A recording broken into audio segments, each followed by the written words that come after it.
Thank you, Mr. Speaker. I'd like to ask a few questions of my colleagues as it relates to health care. Has Congress made health care more accessible and affordable? Has the quality of care improved?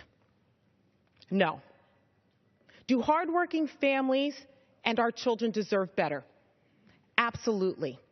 Now is the time to repeal and replace this disaster of a law. This law has hurt more poor and more middle-income families. I received a letter from a constituent, and Mr. Speaker, the letter states, I wonder if you would like a real-life example of what Obamacare is doing to families. My daughter and her husband are expecting their second child. They were planning on moving from their small apartment to a small home.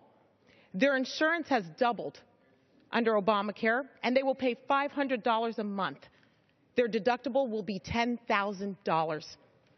They will have to pay each doctor for a phone call plus $50 copayment. No specialists are covered.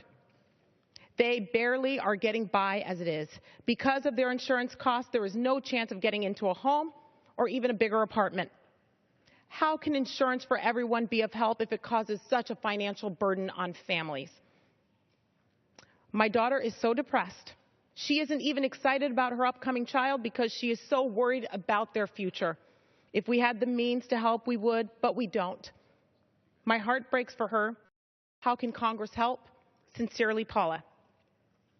Now, people talk about tweaking Obamacare. I ask, how do you tweak that to help that family? The American people deserve better, Mr. Speaker. Imagine a health care system that is centered in service. Imagine a health care system that is measured by outcomes, not by Washington dictates. I know that it is hard for some of my colleagues to contemplate, but imagine, if you will, for me, Mr. Speaker, a health care system where dollars and decisions are left with patients, their families, and their doctor. I see an American exceptionalism at work, where families and innovation and compassion drive the highest quality of care. Members of Congress, representatives of the people, do not settle. Don't settle for just tweaking a bad program that hurts more than it helps, that controls more than it empowers. There are too many members of this body that are content with just getting this health care law to be good enough. I'm here to tell you that for the American people, good enough just isn't good enough. I reject the downward spiral of mediocrity and government takeover of health care. I refuse to pursue the administration's path of fear, blame, and failure. I oppose this motion to recommit a bad health care law. It is time for us, for this body, to advance the policies and the principles which have lifted more people out of poverty, fueled more freedom, and driven more dreams than any other set of principles in the history of the world.